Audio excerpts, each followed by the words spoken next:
जय श्री सीताराम, जय बजरंगबली, जय हनुमान जी, जय शिव शंभू। उम्मीद है आप सब अच्छे होंगे और प्रभु श्री राघवेंद्र से प्रार्थना करूंगा कि वो आप पे और आपके सब परिवार पे सदैव अपनी कृपा दया दृष्टि बनाए रखें। पिछले कथा में हम लोग सुने कि पंचवटी में लक्ष्मण जी राम जी से पूछते हैं कि प्रभु अपनी भक्ति का बताइए कि आपकी भक्ति को कैसे कोई प्राप्त कर सके। राम जी उसमें बताते हैं कि प्रभु श्री राम अपने भक्तों पे कैसे कृपा करते हैं और भक्तों के आचरण कैसे होने चाहिए। प्रभु श्री रामचंद्र जी के भक्ति पाने के लिए, उनकी कृपा पाने के लिए हम मनुष्यों में या भक्तों में जो उनको पाना चाहते हैं उनके अंदर आचरण कैसा होना चाहिए, ये हम लोग पिछले कथा में सुने। वो कथा सुनाते हुए पंचवटी में श्री रामचंद्र जी निवास कर रहे हैं। अब उस कथा को आगे हम लोग बढ़ाते हैं। सूपनखा रावण के बहिनी, दुष्ट हृदय दारुण जस अहिनी। पंचवटी सो गई एक बारा, देखी बिकल भई जुगल कुमारा। शूर्पणखा नामक रावण की एक बहिनी थी जो नागिन के समान भयानक और दुष्ट हृदय की थी। वह एक बार पंचवटी में गई और दोनों राजकुमारों को देखकर विकल अर्थात काम वासना से पीड़ित हो गई। काकभूषणी जी वहां पे कहते हैं कि हे गरुड़ जी, शूर्पणखा जैसी राक्षसी धर्म ज्ञान शून्य कामाघ्न स्त्री मनोहर पुरुष को देखकर, चाहे वह भाई पिता पुत्र ही हो, विकल हो जाती है और मन को नहीं रोक सकती। जैसे सूर्यकांत मणि सूर्य को देखकर द्रवित हो जाती है, ज्वाला से पिघल जाती है, वैसे ही शूर्पणखा है। कोई भाई हो, पुत्र हो, क्या हो, उससे कोई मतलब नहीं है। वह कामाग्नि में जल जाती है ऐसे राजकुमारों को देखकर। वह सुंदर रूप धरकर शूर्पणखा फिर क्या करती है कि सुंदर रूप पकड़ लेती है। सुंदर रूप धरकर प्रभु के पास जाकर और बहुत मुस्कुराकर वचन बोली। क्या बोलती है? तुम सम पुरुष ना मौसम नारी, यह संजोग विधि रचा विचारी। कहती है कि ना तो तुम्हारे समान कोई पुरुष है और ना ही मेरे समान कोई स्त्री है। बस इतना ही सोच लो कि विधाता ने यह संयोग हम दोनों का अर्थात जोड़ा बहुत विचार कर रचा हुआ है। मेरे योग्य पुरुष वर जगत भर में नहीं है। मैंने तीनों लोगों को खोज देखा, इससे मैं अब तक कुमारी अर्थात अविवाहित रही। अब तुमको देखकर कुछ मन माना अर्थात अब कुछ मेरा चित्त माना है तुमको देखकर। ऐसी कह रही है शूर्पणखा। सीता जी की ओर देखकर फिर प्रभु श्री रामचंद्र जी ने यह बात कही कि मेरा छोटा भाई कुमार है।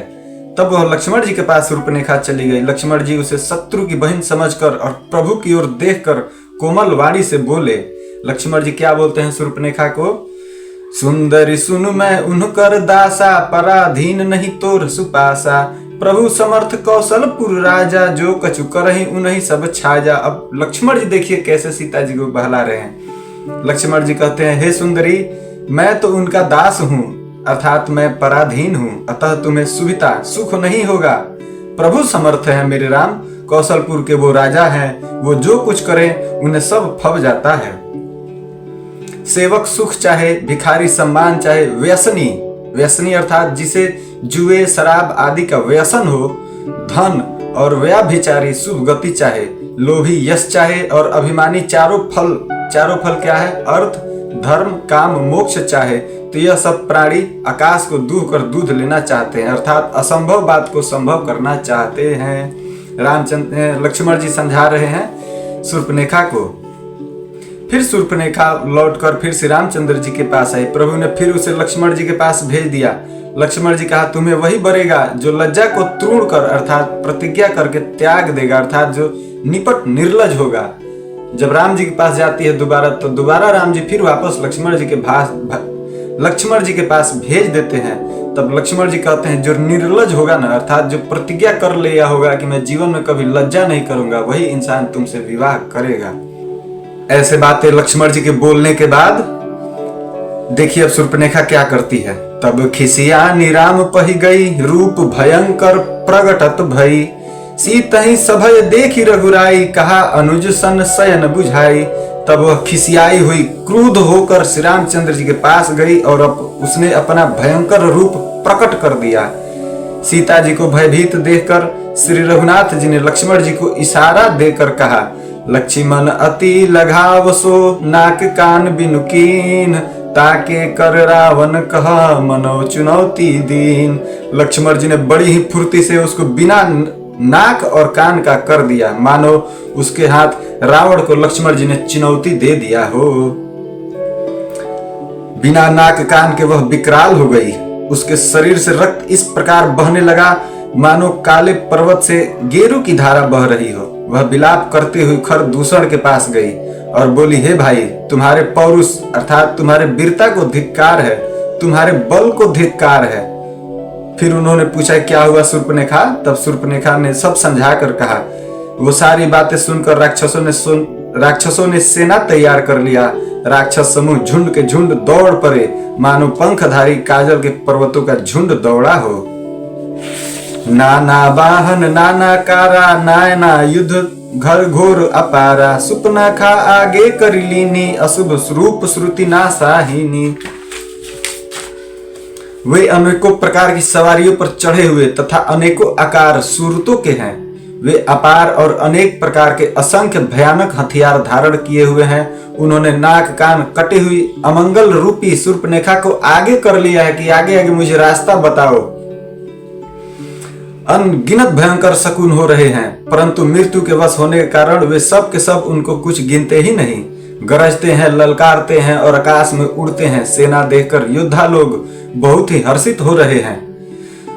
कोई कहता है, दोनों भाइयों को जीता ही पकड़ लो, पकड़कर मार डालो और स्त्री को छीन लो। आकाश मंडल धूल से भर गया है, वो ऐसे विग्र और तेज रूप से दौड़ रहे हैं। तब श्री रामचंद्र जी ने लक्ष्मण जी को बुलाकर उनसे क्या कहा, ले जानकी जाहु गिरि कंदर, आवा निशिचर कटक भयंकर, रहे हो सजग सुनि प्रभु के बानी, चले सहित श्री सर धुन पानी। राक्षसों की भयानक सेना आ गई है। राम जी कहते हैं लक्ष्मण जी से, जानकी जी को लेकर तुम पर्वत की कंदरा में चले जाओ, सावधान रहना। प्रभु श्री रामचंद्र जी के वचन सुनकर लक्ष्मण जी हाथ में धनुष बाण लिए और श्री सीता जी सहित कंदरा में चले गए।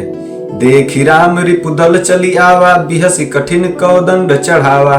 शत्रुओं का सेना समीप चली आई है। यह देखकर श्री रामचंद्र जी ने हंसकर कठिन धनुष को चढ़ा लिया। कठिन धनुष चढ़ाकर सिर पर जटा का जूड़ा बांधते हुए प्रभु ऐसे शोभित हो रहे हैं जैसे मकरत मणि पन्ने के पर्वत पर करोड़ों बिजलियों से दो सांप लड़ रहे हों। कमर में तरकस कसकर विशाल भुजाओं में धनुष लेकर और बाण सुधार कर प्रभु श्री रामचंद्र जी राक्षसों की ओर देख रहे हैं। मानो मतवाले हाथियों के समूह को आता देखकर सिंह उनकी ओर देख रहा हो। इधर राक्षस पकड़ो पकड़ो पुकारते हुए राक्षस योद्धा बाघ छोड़कर बड़ी तेजी से दौड़ते हुए आए और उन्होंने श्री रामचंद्र जी को चारों ओर से घेर लिया। जैसे बाल सूर्य उदयकालीन सूर्य को अकेला देखकर मंदेह नामक दैत्य घेर लेते हैं। सौंदर्य प्रभु श्री रामचंद्र जी को देखकर राक्षसों की सीना थकित रह गई। वे उन पर बाण नहीं छोड़ सके। मंत्री को बुलाकर खरदूषण ने कहा, यह राजकुमार कोई मनुष्यों का भूषण है? जितने भी नाग असुर देवता मनुष्य और मुनि हैं, उनमें से हमने न जाने कितने ही देखे होंगे और जीते जी ही मार डाले होंगे, पर ये सब भाइयों सुनो, हमने जन्म भर में ऐसी सुंदरता कहीं नहीं देखी। खरदूषण ऐसे सोच रहे हैं कि मैंने कितने देवताओं को मारे, कितने युद्ध हम लोगों ने जीते, पर ये जो बालक इतने सुंदर है, ऐसी सुंदरता हमने कभी नहीं देखी। खरदूषण सोच रहे हैं। अब सोचिए प्रभु की सुंदरता कैसी होगी। यद्यपि इन्होंने हमारी बहन को कुरूप कर दिया, तदपि ये अनुपम पुरुष वध करने के योग्य नहीं है। छिपाई हुई अपनी स्त्री हमें तुरंत दे दो और दोनों भाई जीते जी घर चले जाओ। खरदूषण देखिए क्या कर रहे हैं कि अपनी स्त्री को जो तुम लोगों ने छुपाया है उसे हमें दे दो और तुम लोग जीते जी घर चले जाओ। मेरा यह कथन तुम लोग उसे सुनाओ और उसका वचन उत्तर सुनकर शीघ्र आओ।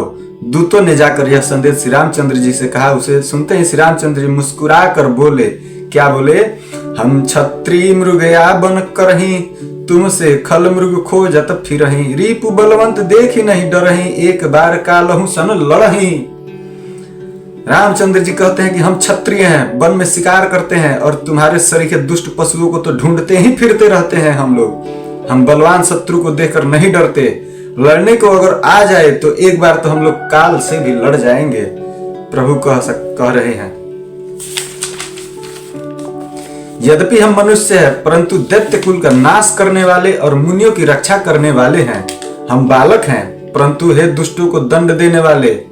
यदि बल ना हो तो घर लौट जाओ, संग्राम में पीठ दिखाने वाले किसी को मैं नहीं मारता। श्री रामचंद्र जी उस दूत को कह रहे हैं कि जाकर खरदूषण से कह दो ये बात। रण में चढ़ आकर कपट चतुराई करना और शत्रु पर कृपा करना अर्थात दया दिखाना तो बड़ी भारी कायरता है। ये सारी बात सुनकर दूतों ने लौटकर तुरंत सब बात कही, जिन्हें सुनकर खरदूषण का हृदय अत्यंत जल उठा। खरदूषण का हृदय जब जल उठा तब उन्होंने कहा, पकड़ लो और कैद कर लो। यह सुनकर भयानक राक्षस योद्धा बाण, धनुष, तोमर, शक्ति, सांग, शूल, बर्छी, कृपाण, कटार, परिघ और फरसा धारण किए हुए दौड़ पड़े। प्रभु श्री रामचंद्र जी ने पहले धनुष का बड़ा कठोर, घोर और भयानक टंकार किया, जिसे सुनकर राक्षस बहरे और व्याकुल हो गए। उस समय उन्हें कुछ भी होश नहीं रहा। सावधान होई धाय जनी सबल आरती, लागे बरसन राम पर अस्त्र शस्त्र बहुभती।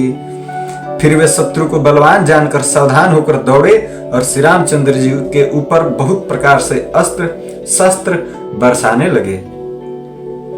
श्री रघुवीर जी ने उनके हथियारों को तिल के समान टुकड़े टुकड़े करके काट डाला। फिर धनुष को कान तक तान कर अपने तीर छोड़ दिए प्रभु ने। तब भयानक बाण ऐसे चले मानो फुफकारते हुए बहुत से सर्प जा रहे हो। श्री रामचंद्र जी संग्राम में क्रुद्ध हुए और अत्यंत तीक्ष्ण बाण चले। अत्यंत तीक्ष्ण बाणों को देखकर राक्षस वीर पीठ दिखाकर भाग चले। तब खरदूषण और त्रिशिरा तीनों भाई क्रुद्ध होकर बोले, जो रण से भाग कर जाएगा उसका हम अपने हाथों से वध करेंगे। तब मन में मरना ठान कर भागते हुए राक्षस फिर वापस लौट पड़े और सामने होकर वे अनेकों प्रकार के हथियार से श्री रामचंद्र जी पर प्रहार करने लगे। रिपु परम को पे जानी, प्रभु धनुष सर संधानी, छाड़े विपुल नराच, लगे कटन विकट पिचास। शत्रु को अत्यंत कुपित जानकर प्रभु ने धनुष पर बाण चढ़ाकर बहुत से बाण छोड़े, जिनसे भयानक राक्षस कटने लगे। उनकी छाती, सिर, भुजा, हाथ और पैर जहां तहां पृथ्वी पर गिरने लगे। बाण लगते ही वे हाथी की तरह चिंगाड़ते हैं। उनके पहाड़ के समान धड़ कट कट कर गिर रहे हैं। योद्धाओं के शरीर कटकर सैकड़ों टुकड़े हो जाते हैं। फिर वे माया करके उठकर खड़े भी हो जाते हैं। आकाश में बहुत सी भुजाएं और सिर उड़ रहे हैं तथा बिना सिर के धड़ भी दौड़ रहे हैं। चील या कौच, कौवे आदि पक्षी और सियार कठोर भयंकर कटकट शब्द कर रहे हैं। उस समय सियार कटकटाते हैं, भूत प्रेत और पिचास खोपड़ियां बटोर रहे हैं अथवा खप्पर भर रहे हैं। वीर बैताल खोपड़ियों पर ताल दे रहे हैं और योगिनियां नाच रही हैं। श्री रघुवीर के प्रचंड बाण योद्धाओं के वक्ष स्थल, भुजा और सिरों के टुकड़े टुकड़े कर डालते हैं। उनके धड़ जहां तक गिर पड़ते हैं फिर उठते हैं और लड़ते हैं और पकड़ो पकड़ो का भयंकर शब्द करते ही रहते हैं। राक्षसों के आतड़ियों के एक छोर को पकड़कर गिद्ध उड़ते हैं और उन्हीं का दूसरा छोर हाथ से पकड़कर पिचास दौड़ते हैं। ऐसा मालूम होता है वहां मानो संग्राम रूपी नगर के निवासी बहुत से बालक पतंग उड़ा रहे हों। अनेकों योद्धा मारे और पछाड़े गए, बहुत से जिनके हृदय विदीर्ण हो गए पड़े कराह रहे हैं। अपनी सेना को व्याकुल देखकर त्रिशिरा और खरदूषण आदि योद्धा श्री रामचंद्र जी की ओर फिर मुड़ गए। अनगिनत राक्षस क्रोध करके बाण, शक्ति, तोमर, फरसा, शूल और कृपाण एक ही बार में श्री रघुवीर पे छोड़ने लगे। प्रभु ने पल भर में शत्रुओं के बाण को काट कर ललकार कर उन पर अपने बाण छोड़े। फिर सब राक्षस सेनापतियों के हृदय में 10-10 बाण प्रभु ने एक ही बार में मारे। योद्धा पृथ्वी पर गिरते हैं, फिर उठकर भिड़ जाते हैं, मरते ही नहीं है। बहुत प्रकार की अतिशय माया रचते हैं। देवता यह देखकर डरते हैं कि प्रेत राक्षस 14,000 हैं और अयोध्यानाथ श्री रामचंद्र जी अकेले हैं। देवता और मुनियों को भयभीत देखकर माया के स्वामी प्रभु ने एक बड़ा कौतुक किया, जिससे शत्रुओं की सेना एक दूसरे को राम रूप देखने लगी और आपस में युद्ध करके मर गए। जब प्रभु श्री राम जी उनको मारते थे, एक बाण से मारते थे, वो मरते थे फिर उठ जाते थे। 10 बाण मारे एक राक्षस पे, फिर भी उसके बाद वो उठ जाते थे। ये देखकर देवता डर गए कि प्रभु एक ही हैं और इधर सेना जो है राक्षसों की वो 14,000 है। देखिए यहाँ पे रामचरितमानस में वर्णित है ये कि 14,000 सेना उस समय लड़ रही थी। जब देवताओं को डर देखे प्रभु श्री रामचंद्र जी, जिन्हें हम लोग माया के स्वामी कहते हैं, तब उन्होंने ऐसी माया रची कि एक राक्षस दूसरे राक्षस को जब देखता है तो लगता है वही राम जी हैं। और इस माया में फंस के राक्षस आपस में ही लड़ने लगे और एक दूसरे को मारने लगे। सब यही राम है, इसे मारो, इस प्रकार राम राम कहकर शरीर छोड़ते हैं और निर्वाण मोक्ष पर पद पाते हैं। कृपा निधान श्री रामचंद्र जी यह उपाय करके क्षण भर में शत्रुओं को मार डाले। देवता फिर देखकर हर्षित होकर फूल बरसाते हैं। आकाश में नगाड़े बज रहे हैं। फिर वे सब स्तुति करके अनेकों विमानों पर सुशोभित होकर सारे देवता अपने देवलोक को वापस चले गए। जब रघुनाथ समय रिपु जीते, सुर नर मुनि सब के भय बीते, तब लक्ष्मण सीता ही ले आए, प्रभु पद परत हरसि उर लाए। जब रघुनाथ जी ने युद्ध में शत्रुओं को जीत लिया तथा देवता मनुष्य और मुनि सबके भय नष्ट हो गए, तब लक्ष्मण जी माता सीता को लेकर आए। चरणों में पड़ते हुए उनको प्रभु ने प्रसन्नता पूर्वक उठाकर हृदय से लगा लिया।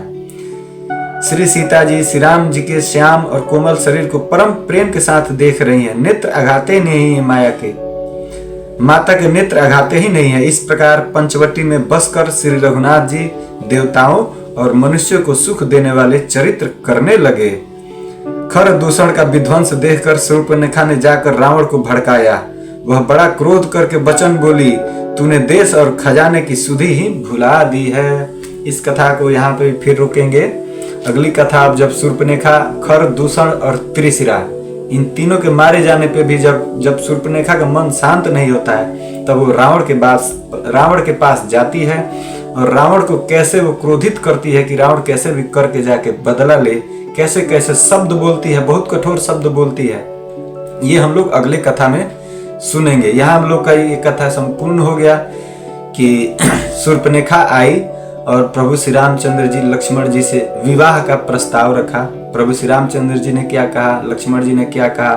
अंत में देखती है कि मेरा काम बन नहीं रहा है, तो फिर वो अपना असली रूप धारण करती है, जो बहुत ही क्रूर और प्रचंड है, बहुत डरावने वो अपना रूप पकड़ती है। उसके बाद से उसके नाक और कान काटे जाते हैं। तब वो जाकर खर दूषण तीसरा को कहती है, वो आते हैं, युद्ध करते हैं 14,000 सेना लेके, और जब वो नहीं जीत पाते, मारे जाते हैं, तब वहां से देखती है कि अभी भी मेरा बात नहीं बना। तब वो अब सोचती है अब सीधे रावण के पास चलेंगे। तो हम लोग अगले कथा में रावण के पास जब जाएगी शूर्पणखा तो कैसे कैसे वचन बोलती है, उसके बाद से रावण क्या करता है, ये हम लोग सुनेंगे। इस कथा को यहीं पे विश्राम करते हैं। बोलिए श्री रामचंद्र की जय, पवन सुत हनुमान की जय, रामचारु भैया की जय, पिता दशरथ जी, पिता जनक जी की जय, माता कौशल्या, माता सुमित्रा, माता कैकेयी की जय, अपने कुल देवी देवता की जय, अपने पितृ की जय, अपने गुरु गोविंद की जय। जय जय श्री सीताराम, हर हर महादेव।